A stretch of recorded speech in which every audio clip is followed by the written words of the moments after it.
दोस्तों, हर हर महादेव। आज की कथा न्यास वर्ण पूजा, शिव के अनेक नाम और ओंकार, सूतोपदेश वर्णन, वामदेव द्वारा ब्रह्म निरूपण। सर्वेश्वर शिव बोले, हे देवी, बुद्धिमान और विद्वान मनुष्य एवं देवगण को पूजा करते समय सर्वप्रथम गणेश और कार्तिकेय का पूजन करना चाहिए। तत्पश्चात वेदों के आदि स्वरूप अर्थात शिव का आवाहन कर पूर्व दिशा में कमल कनिका के ऊपर चारों ओर पूजा करें। आवो राजानम मंत्र का उच्चारण करते हुए रिवा से रुद्र की पूजा करें। फिर कनिका दलों में आवाहन करें। शिव को पूर्व में, हर को दक्षिण में, शिव को उत्तर में और भव की पश्चिम दिशा में यथाक्रम के अनुसार पूजा करें। ओ रा, ओ पा, ओ ज्ञा, ओ ला, अर्पण पूर्णवः, ओ वा, ओ सा और वेद के इन 10 मंत्रों से लोकपालों का पूजन करें। तत्पश्चात दक्षिण दिशा में ईशान देव की पूजा करें। ब्रह्मा और विष्णु का विधि विधान के अनुसार षोडशोपचार से पूजन करें। फिर 5वें आवरण में ओंकार रूपी शिव का स्मरण एवं ध्यान करते हुए सविधि पूजन करते हुए नैवेद्य चढ़ाएं और अर्घ्य दें। इसके बाद भोजन की सामग्री एवं तांबूल अर्पित करें। तब नीराजनादि क्रम से पूजा को विसर्जित कर देवी और देवता का शुद्ध हृदय से ध्यान करते हुए 108 मंत्रों का जाप करें। इसके पश्चात पुष्पांजलि अर्पित करते हुए यो देवानागति उपनिषद की 6 ऋचाओं का, जो कि नारायणीय कही गई हैं, जाप करें। फिर प्रदक्षिणा कर साष्टांग प्रणाम करें। आसन पर बैठकर शिव नाम को 8 बार जपें। यह सब क्रिया पूर्ण करने के पश्चात त्रिलोकीनाथ कल्याणकारी भगवान शिव से प्रार्थना करें, हे भगवान, हे शिव शंभो, मैंने अपनी पूरी क्षमता एवं श्रद्धा से आपकी पूजा और आराधना की है। यह कहते हुए शंख के जल और पुष्पों को चढ़ाएं। फिर अर्घ्य देकर 8 बार नाम जपें। शिवजी बोले, हे देवी, शिव, महेश्वर, रुद्र, पितामह, संसार, वैद्य, सर्वज्ञ और परमात्मा, ये देवाधिदेव महादेव के मुख्य 8 नाम हैं। इन्हीं 8 नामों का प्रतिदिन जाप करना चाहिए। शिव, शंकर और महादेव, ये सभी नाम शिव स्वरूप ही हैं। उपाधियुक्त होने के कारण शिव के अनेक नाम हैं। वे परिशुद्धात्मा हैं। शिव के विशाल और अनगिनत गुणों के कारण ही उन्हें ईश्वर की संज्ञा दी गई है। 23 तत्वों से परे प्रकृति और प्रकृति से परे 25वां पुरुष है। इसी को वाच्यवाचक के भाव से वेद में ओंकार कहते हैं। वेद में जानने योग्य आत्मस्वरूप वेदांत में प्रतिष्ठित ही परमेश्वर हैं।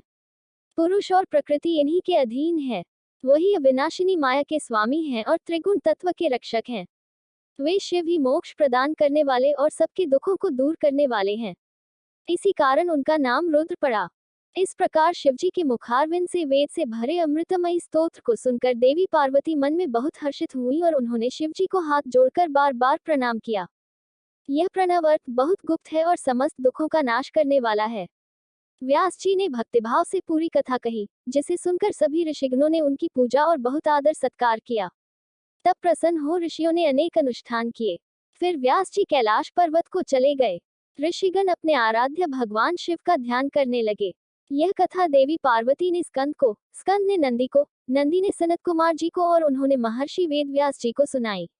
यह कहकर पुराणवेता गुरु सूत जी पुनः तीर्थ यात्रा पर चल पड़े। व्यास जी बोले, ऋषिगण, सूत जी के वहां से चले जाने के पश्चात सभी मुनिगण आपस में बोले कि हमने वामदेव के बारे में तो कुछ भी नहीं पूछा। तब चिंतित मुनि बोले कि अब तो पता नहीं कब उनके दर्शन संभव हो सकेंगे।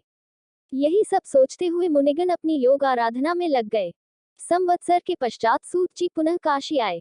उन्हें वहां देखकर सभी मुनिगण बहुत प्रसन्न हुए। वे सब सूत जी की आराधना करने लगे।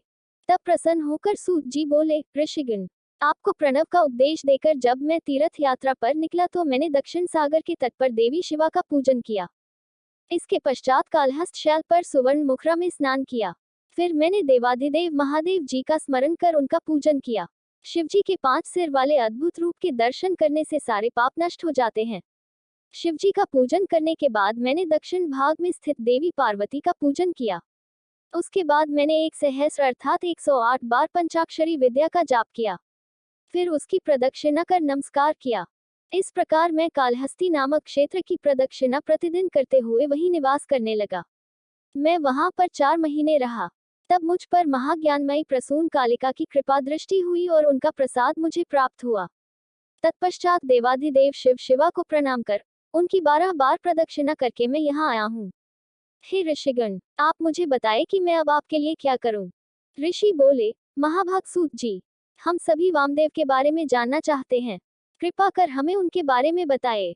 तब ऋषिगणों की जिज्ञासा शांत करने हेतु सूत जी बोले, हे मुनिश्रेष्ठ हो, पहले मनवंतर में वामदेव नामक एक महामुनि हुए हैं।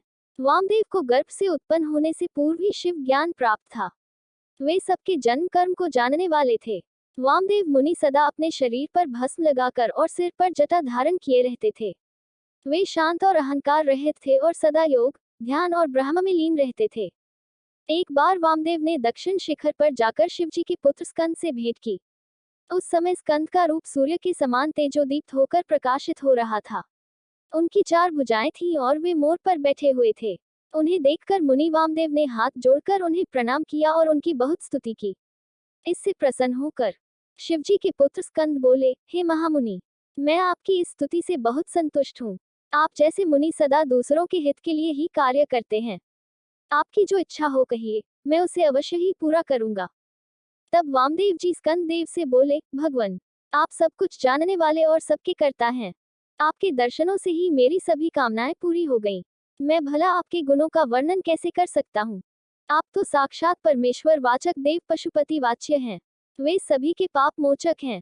प्रणव मंत्र द्वारा त्रिलोकीनाथ भगवान शिव का ध्यान करने से सारे पाप नष्ट हो जाते हैं। ओंकार सर्वस्वरूप है और ओम सबकी श्रुति और ब्रह्म स्वरूप है।